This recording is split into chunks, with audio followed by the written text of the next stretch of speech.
So, beginning to say, opponents ready? Yep. Yeah. Ready? Partner ready? Yep. Do you do this or no? Yes. Okay. Judge ready? Yes. Okay. So much hate. Result: the United Nations peacekeepers should have the power to engage in offensive operations. I swear to you, we could have stopped the genocide in Rwanda with 400 paratroopers. This statement from the former UN Security General at the time epitomizes the affirmative argument. In a rapidly destabilizing world, there must be a credible force that ensures peace. For this debate, we define peacekeeping as a use of force at the tactical level with the consent of host authorities in the Security Council. Furthermore, the affirmative contends that the power to engage in offensive operation will only be another tool in the toolbox that will help the peacekeepers challenge an increasingly unstable world. The United Nations peacekeepers should have the power to engage in offensive operations because there is currently a weak mandate, they have an obligation to protect citizens by any means, and the host countries are ill-equipped nations. Contention 1, weak mandate. First, the United Nations peacekeepers should be able to engage in offensive operations because a weak mandate is harmful to peacekeeping missions. According to the Brahimi report of 2000, no amount of good intentions could substitute for the fundamental ability to project credible force if peacekeeping is to succeed.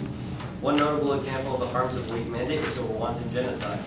Despite having a large influx of troops, peacekeepers stood idly as 800,000 people were murdered for ethnic reasons. This can be attributed to the fact that the peacekeepers' mandate only allowed them to monitor the ceasefire and investigate and report on incidents. The mandate did not give them the authority to take action to stop incidents from occurring and genocide to happen. This weak mandate decreases the credibility of the UN peacekeepers as a capable stabilization force in the world.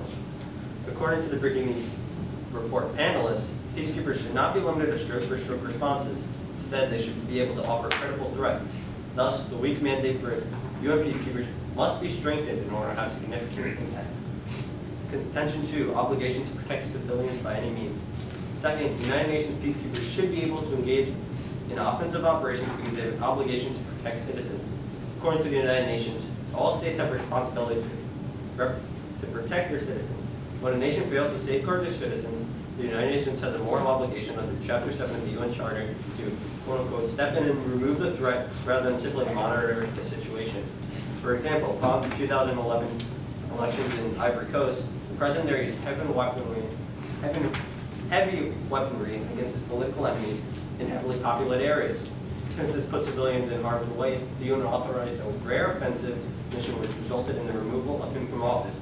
This example demonstrates the benefits of having all options on the table to ground forces, so that when civilians are in danger, the UN can take meaningful action to protect them. Therefore, United Nations peacekeepers should be able to engage in offensive operations as another mechanism to prevent civilian suffering. Third, United Nations peacekeepers should be able to engage in offensive operations because ill-equipped nations would be left defenseless without the protection of the UN. According to the Voice of America, Nigeria's military is powerless against Boko Haram and Al-Qaeda affiliates, terror texts that have been plaguing the nation. Without a strong presence in the military and without the possibility of having a UN peacekeeping operation, Nigeria is left to rot in ruin. In another case of ill-equipped nations, BBC reports that Ukraine has only 1/6 the size of the military as does Russia, and only a fraction of their heavy weaponry. This leaves Ukraine defenseless to Russia's military and government. The lack of basic necessities such as sanitation, roads, communication have also hindered a nation's ability to protect itself from foreign invaders. Therefore, United States peacekeepers should be able to engage in offensive operations because a weak mandate is harmful. The UN has a moral obligation to protect citizens, and many nations are ill-equipped to defend for themselves. For all these reasons, we urge an affirmative ballot.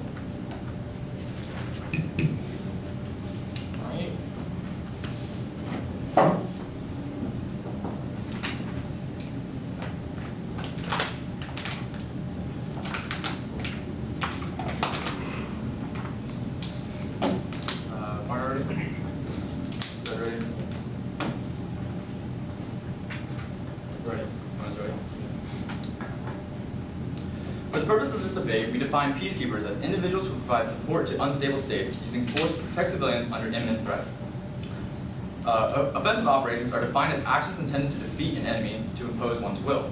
My partner and I urge the judge to negate the resolution because the United Nations is unable to utilize offensive force.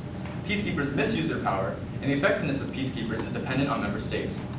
Contention 1. The United Nations is unable to properly execute and utilize offensive force. This is particularly because of the lack of resources and logistical capability available to the UN.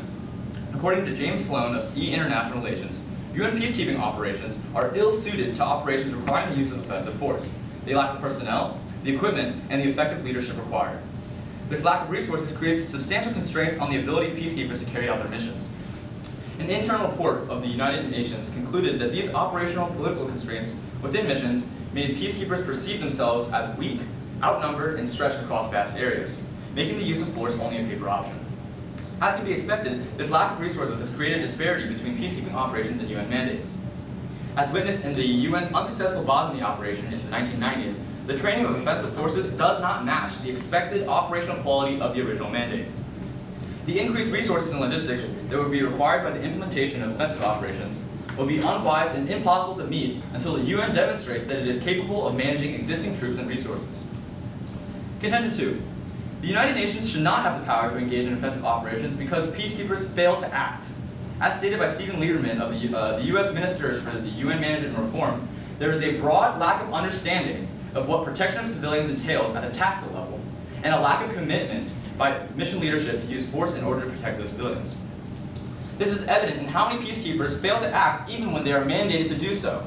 An assessment by UN personnel following the abduction of civilians concluded that the peacekeepers made no visible effort to prevent the abduction of the internally displaced persons from the convoy. They just stood watching as the gunmen drove away the buses carrying the persons. In fact, according to an internal UN study, the United Nations peacekeeping missions regularly avoid using force to protect civilians, despite being authorized to do so by the UN Security Council. Of all the cases that the study reviewed, peacekeepers intervened in only 20% of these cases. Many failures of operations conducted by the United Nations are a result of inaction. Peacekeepers not having offensive capabilities in these cases were not the problem. Because peacekeepers are unwilling to step into conflict in the first place, offensive force is irrelevant. Contention 3. The effectiveness of peacekeepers is dependent on the member states of the UN. According to a study conducted by Bayo Ogunrofia at the Center of African Studies at the University of Edinburgh, states where the UN peacekeeping mission succeeded, like Macedonia, the Suez Canal, and the Democratic Republic of Congo, are because the superpowers, especially the United States, Britain, and France, have a primary interest, and as such are more committed to the peacekeeping mission. On the other hand, the study concluded that failed missions have strong correlations to the fact that one or more of these world superpowers has secondary interests in the states.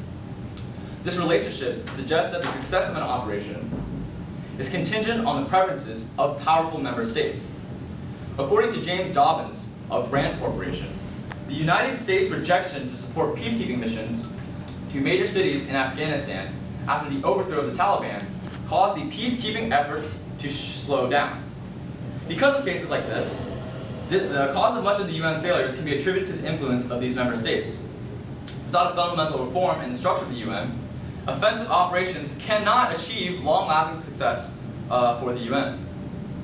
We urge the judge to negate the resolution because of the UN's inability to use offensive operations, the peacekeepers' inaction, and the UN's dependence on member states. Thank you. All right. So, no crossfire. So, we're ready. So we have 20 seconds for that. What is the goal of the UN? That's really Isn't it the Fast. general welfare of the civilians around the world? Sure. Okay. So then wouldn't you agree that if we let a genocide happen where a million people are killed, that is removing the general welfare of the entire people? Sure. We just sit there and let it happen. Okay. So by having a mandate to increase the use of force, wouldn't that increase the chance of... But the thing is, in Bosnia, there was a mandate. Okay, there was a mandate to use force, but they failed to use force. And those safe havens that the civilians were that were designed to defend, they were unable to use force because they had a lack of equipment. So how can you advocate for the use of force when they can't even defend them without equipment? See, they had a lack of equipment. Why? Was it because the use of force... Because of lack of funding. The use of force is No, not because of lack widespread. of funding. No, the use of force is not widespread. According to the Until the Charles use of Kenny in force Business is- Week, the UN is connected to pathetic levels of funding. So without funding and without equipment, people aren't even able to carry out defensive capabilities. So why would you The advocate for reason no offensive one is funding capabilities? the UN currently is because there's a weak mandate, or it's only specialized. You're saying that the weak mandate for the troops themselves, for their Let me finish actions, the question. is the reason why you're not receiving funding? So I'm going to finish the question. So the reason they have a weak mandate now, the big superpowers, the United States, Britain, Russia. I didn't China. ask you whether or not They they had a don't- weak they mandate. don't I want- asked you whether or not they should use offensive No, see- force because they had a lack of equipment. They'll have more force once the offensive operations, which this resolution is arguing, let's go back to the resolution. We're arguing for a strong.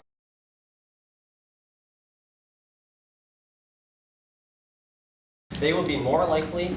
They Okay, have so more can you contributions show to me the any UN. empirical evidence where a stronger mandate has yielded in a significant increase in Do economic you want to activity? look at the Congo? as Can an you please just example? give me some evidence to You show wanna that look at the Congo, this so mandate there's a has directly 3,000 caused an increase in economic prioritizing? So there's a study by Dr. Cooperman of Oxford, and he works for the Brookings Institute, which says that saving 125,000 lives would have justified maximal intervention in Rwanda. Because You didn't answer the question. The question was, can you show any evidence to say that your mandate directly led to an economic advantage? Yes, you want to bring up the Congo? That mandate doesn't exist. When they had a mandate, generally So you have accepted no by the proof. UN. So you have no proof of I'm mandate that showing actually you- shows I'm showing you a economic. mandate You from said Congo. they didn't have a Where mandate in Congo. you even said they admitted- didn't have a I mandate said in they Congo. did have a mandate. All right, continue. So they had a mandate in Congo where you even said it was a successful mission. So they had a successful mission of 3,000 strong force. Because the member Because states of the United States, France, and Britain funded that. Actually, Because they it was had the a majority- it was primary actually the because they had a majority primary of the interest actually in the arguing, Congo. but you could- Because they had a primary you could interest in the debate Congo. otherwise. Yes, because they had an interest. Why? Because they are protecting the welfare of the citizens after they learned from neighboring No, country because the Rwanda. U.S.'s strong interest in the Democratic Republic of Congo was to spread democracy. It wasn't to save whatever you're trying to say. All right, 2 minutes.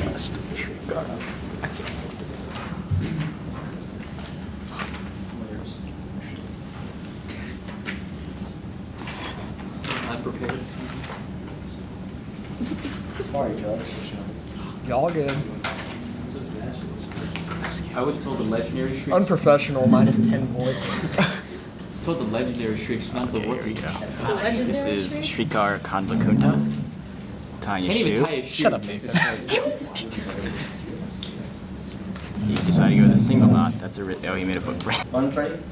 Yes. I'm ready. And begin.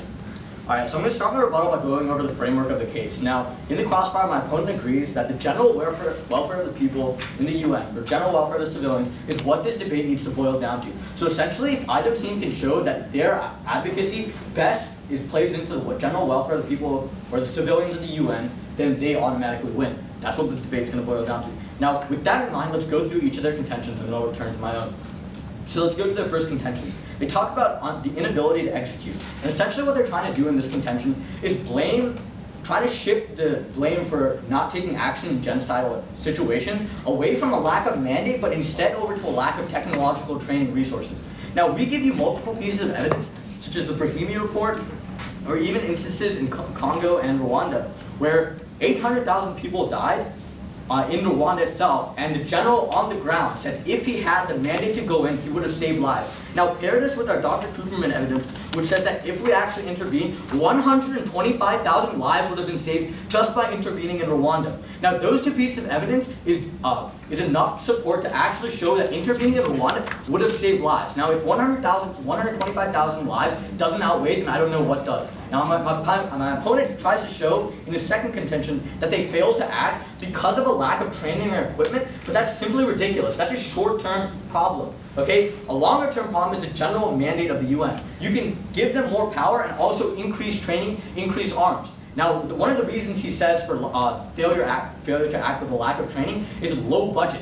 Now, a low budget is there because a lot of the member states that supply the UN are preparing peacekeeping organizations for defensive actions. They view the peacekeeping organization as a defensive unit, and therefore they fund it as a defensive unit. If they know that it's going to embark on offensive operations, then inherently they would need to have the training, the arms, and the budget required of an offensive organization. They're not having the budget because they're not shown to be an offensive organization, which needs to change. And inherently, if you give them the mandate or the powers, then the training and the weapons and the budget will all come in place. That's something that can be fixed. That's a short-term issue, but that's what my opponent is trying to make his whole case out of. Now let's go to the third contention where they talk about member state dependency. I don't understand how this actually shows that you shouldn't give peacekeepers the right or the power to go into offensive operations. Member state dependency is true for the UN, and it's actually a source of its power. The fact that it has the broad support of so many nations and it's encompassing is actually a plus for the UN going in mediating. No other organization in the world is as fit to mediate as the United Nations. And therefore, if any organization would be fit to embark on offensive operations, it would be the United Nations that would take that. Now, keeping all my attacks on his contention in mind, with the framework in mind, I'm going to go back to his second contention real quick with a couple of evidence. I'm going to attack it in 3 different ways.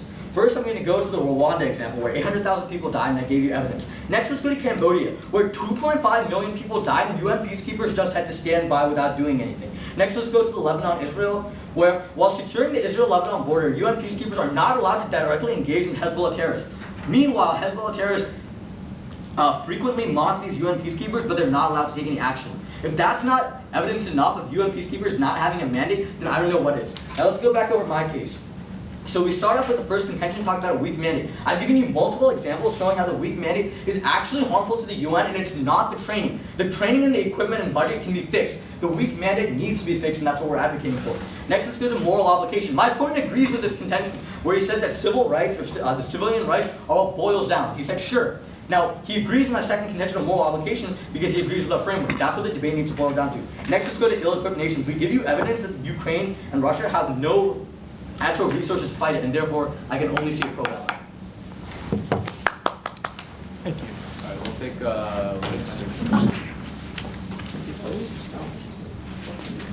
This is Eric. Mighty Master Duong. The Duongarino. All hail. Eric doesn't say much, but when he does, you know. Are you ready? Alright, so I'm going to begin by talking about my opponent's points and moving on to our points. So my opponent's first contention stated that a weak mandate is the cause of these failures of offensive operations. However, they have cited no evidence to show that this strong mandate directly leads to economic benefits or success of these operations. Therefore, there exists no connection between this weak mandate and success, and their entire first contention is void. Alright, so moving on to their second contention. Second contention, they say that the UN has an obligation to protect these people that are within these countries. However, as stated in the impartiality clause in the UN Charter, it states that that the UN cannot take any sides when they're trying to deal with these issues. Therefore, this obligation to protect violates this impartiality clause and makes their entire second contention void. The third contention, they state that nations are ill-equipped to deal with these problems, and this means that we need to send in offensive operations to deal with them directly. However, it is more beneficial in the long run for infrastructure development rather than just sending in these offensive operations to deal with issues such as these militant leaders and things such as that. And additionally, as in Bosnia, this is a good example where there existed a mandate to defend these citizens. However, they failed to defend the citizens because of a lack of resources and because of a lack of funding.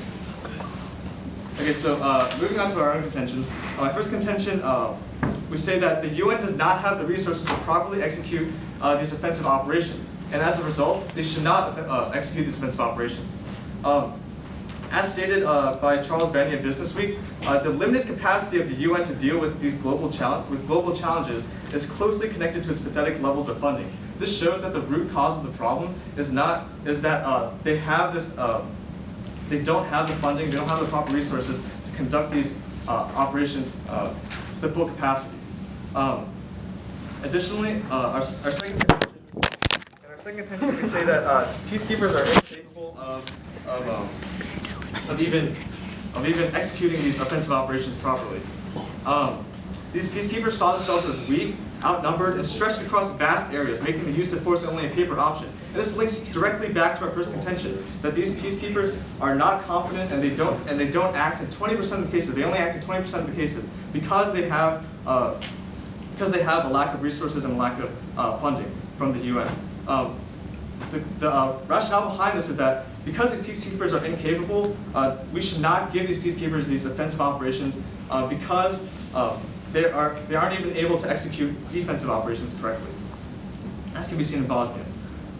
So moving into our third contention, stating that the root cause of the problem is the fact that that these offensive operations are so dependent. The success of these offensive operations is so dependent on member states. This shows that the root of the problem is not the fact that these peacekeepers don't have the capability to execute these offensive operations, but the root of the problem is that the member states have such a huge influence on how these offensive operations act or turn out. Because of this, in order to address the failures that are happening in these nations, we need to address the root cause of the problem. And that root cause of the problem is that the member states have too much of an influence on what these peacekeepers are doing. And this requires a complete fundamental reform within the UN, which is not what this resolution is about. For these reasons, we urge the judge to vote negate the resolution. Thank you. To begin, I'll go to the first question. Okay, so let's start off with a pretty general question.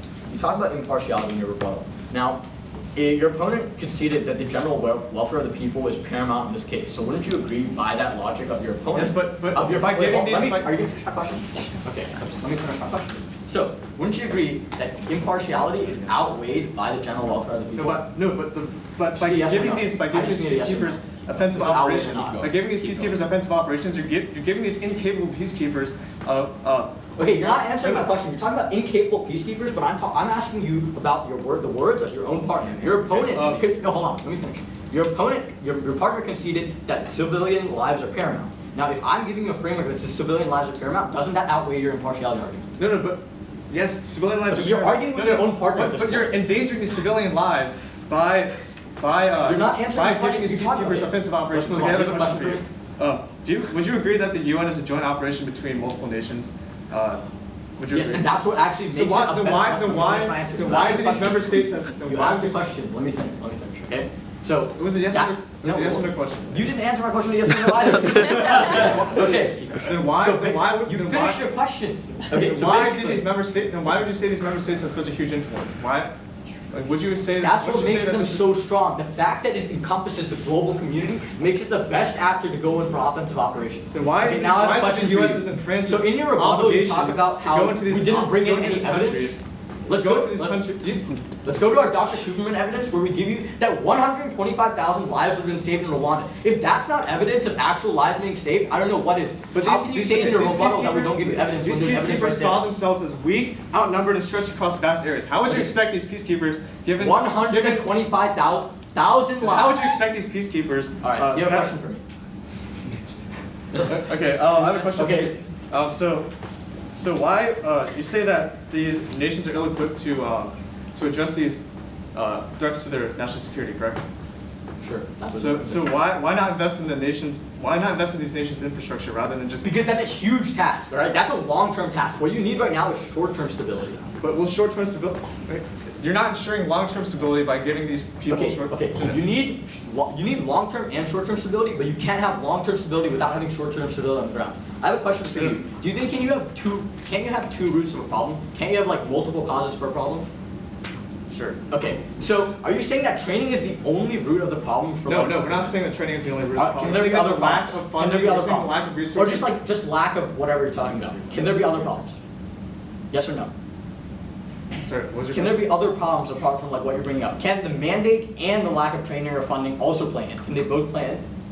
No. In many cases, we see that they have the mandate to defend these people. In many cases, we see that they don't. All right, guys.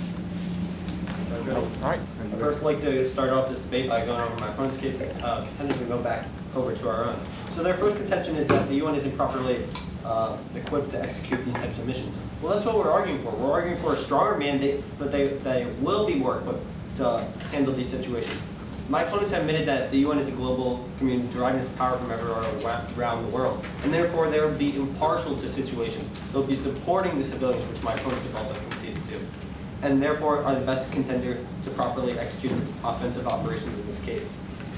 Their second contention is that they failed to act. Well, that leads right into our first contention because there isn't a strong enough mandate. If there's a strong enough credible force, as the Brahimi report suggests, which is the UN's own report in 2000, then they will have properly had enough power and credible force to act against Rwanda genocide, the conflict in Somalia, etc., and thus would be more effective at dealing with situations than other scenarios. Their third contention is that they say it's dependent on member nations. Well, if there was a stronger, more credible force, there, as our reports have suggested, then there would be more funding for offensive operations to this in fact, and their force will actually become stronger, which leads into our point. So going back to our opening contentions, where we argue for that the current mandate is weak, which it is indeed because it has to be passed specifically on special scenarios, whereas if it was to be passed later on, it would only have to pass the Security Council and its other members. Moving on to the second, there's an obligation to protect civilians. My opponents have conceded this multiple times over and over again, and thus we have won on this point. Our third contention is that ill-equipped nations are unable to handle with this. My opponents have also agreed with this, that some major powers of the world to take on the responsibility, and they can all work on this together cooperatively in the UN, and therefore we support the use of offensive operations. All right, before I begin, I just want a roadmap. I'm going to go over my opponent's contentions and return to mine when I have time. Okay, so regarding the first contention regarding the weak mandate, they talk about how the weak mandate would bring in economic increases and it would lead to increased levels of funding. But they've shown no empirical evidence during the first crossfire. They've shown no empirical evidence that this would actually be the case. So their first contention regarding that the weak mandate would lead to economic success is completely void. Regarding their second contention, talking about the obligation to protect citizens, of course, there is a moral duty to protect citizens. Fine, that's fine. Civilian deaths are important, that's fine. But they keep on bringing up the case of Dr. Cooper. They talk about how Dr. Cooper says that intervention would lead to 125,000 lives. They do not say that intervention is explicitly offensive operations. Intervention can also be defensive operations. Intervention can also mean increased levels of equipment. So their evidence regarding Dr. Cooper is also void, and therefore their second contention is false. But regarding their third contention, talking about ill-equipped nations, they talk about how the ill-equipped nations need the need the UN to help them solve their issues. Yes, that is the truth. The UN needs to help them solve their issues, not powerful member states like the United States, France, and Britain, which we've already continually showed are the only reasons why those three cases, Democratic Republic of Congo and the other cases we mentioned previously, were successful. It's only because the United States, France, and Britain were directly involved and had an invested interest in those cases. Without those three member states, the UN would fall apart. It is not the job for the United States, France, Britain to be the world's police force. It is the job of the UN to be a multinational organization to solve these issues as a whole. Regarding our own contentions, they talk about how we say that the lack of equipment wouldn't increase or wouldn't be the lack of equipment would be solved by weak mandates. As we've already shown, weak mandates they have no evidence to show that weak mandates lead to an economic success. So our first contention still stands, as there's still a apparent lack of equipment in the status quo. Regarding our second contention, we talk about how there is a need that the cases in which peacekeepers were given a mandate to defend, only 20% of those active. So our second contention still stands. And regarding our third contention also still stands because member states are not the ones that should be policing the world and solving the issues, but it should be the UN as a whole. And for all the reasons above, Actually, you did. Actually, you did. We argued. Okay, can I have the next question? We argued. Actually, I just answered your question. Saving the lives. We didn't have a question. It was a clarifier. You just asked. That's your question. Sorry, I'm not asking my question now. Actually, All right, so I have a question for you. So regarding your Dr. Cooper evidence, why do you say that intervention is directly offensive force? do you want to continue with your speech, or do you want to cross? I asked you a question. Okay, so why is this that you support? Because we're able to protect why is civilians intervention? alive. No. You didn't. You want to rephrase your question? I said offensive operations equal intervention. Okay, let me give you some clarification on this paper. Sure, go ahead. Dr. Kuperman writes a paper specifically advocating for offensive action. Now, when he uses intervention, I think it's safe to assume that he uses intervention in the means of offensive operations because his whole paper is advocating for offensive operations based off of the data that he has. So your whole argument about intervention could mean defensive operations is very, very cloudy and murky when the actual paper has to do with offensive operations. Okay. Now, I have a question for you. Your partner actually agrees with us that there can be multiple roots of a problem. Now, everyone agrees that there are multiple roots. okay, yeah, sure. So your like arguments about there's infrastructure and like training problems, wouldn't you agree based off your partner's analysis that you can the mandate also factors in? And since we're saying that our arguments have more weight than the mandate. The reason why these aren't successful operations. Okay, but you're still. Let me finish. Okay? The reason why these equipments have a bigger weight than the mandate is because there is already evidence of a mandate existing in several cases. And where that mandate has existed, peacekeepers have failed to act and they have no equipment to do so. No, but you're still agreeing with us that if there's an overall mandate... No, we're agreeing with the fact that there are multiple routes to a problem. Okay. We're not agreeing with the mandate is the sole cause. Would you like to read us the resolution, please? No. You can read it yourself. Okay, so essentially the resolution is talking about peacekeepers. And it's talking about the power to give peacekeepers offensive operations. Nowhere does it talk about training or increased funding. Our argument has more to do with the actual resolution. It's more resolutional than your argument. No, Your it's argument, not. no. So how can offensive peacekeepers? So how can peacekeeping operations? How can peacekeeping operations? Okay, fine. Go. So you agree with us that a mandate does play a problem with this, correct? You just No, said we that. agreed You to just there said that a multi. minute ago. No. Mandate is plays one a of the small problems. We agreed Mandate that is one of the problems. we said that our the reason why the equipment is a bigger factor is because the But you equipment said the other one is disallows still them a to do it. factor, so it still help. No, it the US doesn't. peacekeepers, It plays civilians less of the weight, world. and we should prioritize equipment over Actually, mandate. ours should outweigh It's- because ours has to do with the actual Ours would resolution outweigh itself. because we've already shown cases where there is a The mandate. resolution isn't talking about the training that you're The saying. resolution talks about power, and we're saying power should be given because of the weak mandate. You're arguing something completely What you different. seem to not understand is that there are already cases where mandates have been able to have What you instructions don't understand is our Rwanda evidence actually shows examples of where the military there was better armed than these. We're saying that- these we're fighters. saying in these the cases where they Rwandan had these genocide mandates- wasn't committed by a very advanced group of military. They did people. not act. Why would you give these offensive operations? Our They statistics didn't in the have a second mandate. contention, They our didn't have a statistics mandate. in the second contention said that they already have a mandate. Thank you, John.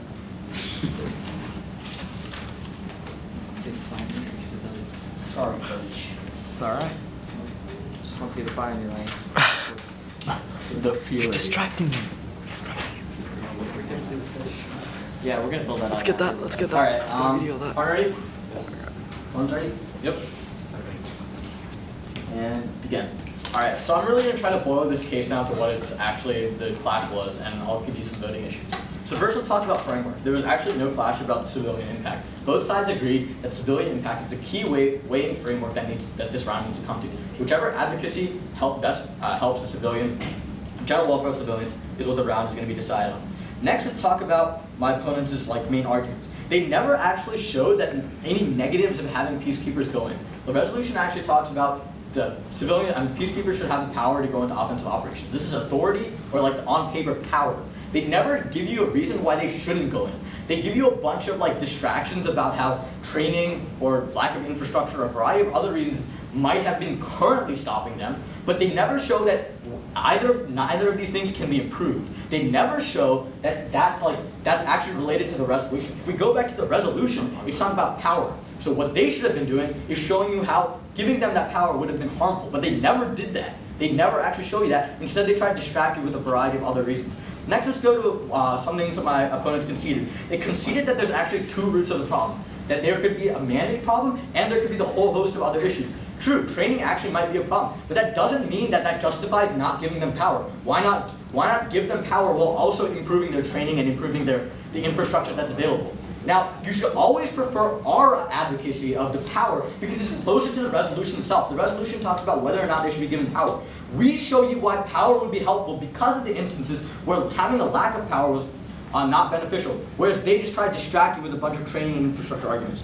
Now let's go back to my contentions. We talk about weak mandate, and I've given you plenty of evidence to actually justify this. They never actually attack our examples, and our Dr. Krugerman evidence actually outweighs a lot of their rebuttals. Now next let's go to our moral obligation. They agreed to this in the first crossfire where they talk about the civilian welfare's best interest. And third, ill nations, they haven't actually attacked this and therefore should still show good to us, and I can therefore only foresee a pro-ballot.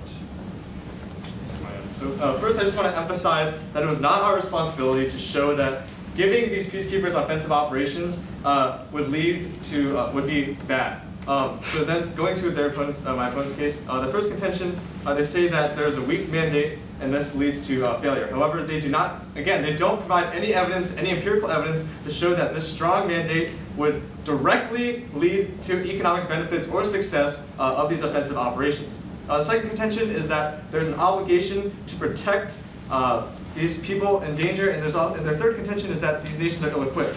However, during the second crossfire, they agreed with us that the UN is a multinational organization, but they are advocating essentially by giving these people offensive operations. They're advocating for these member states to become the police force of the world. They're advocating for the US, for France, all these people that have huge influences in the UN and these peacekeepers to become the police force of the world.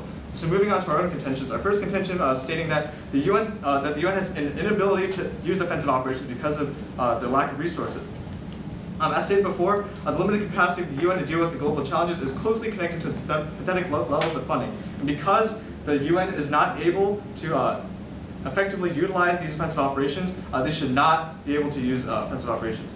Our second contention is that peacekeepers are not using the power correctly, they're misusing the power.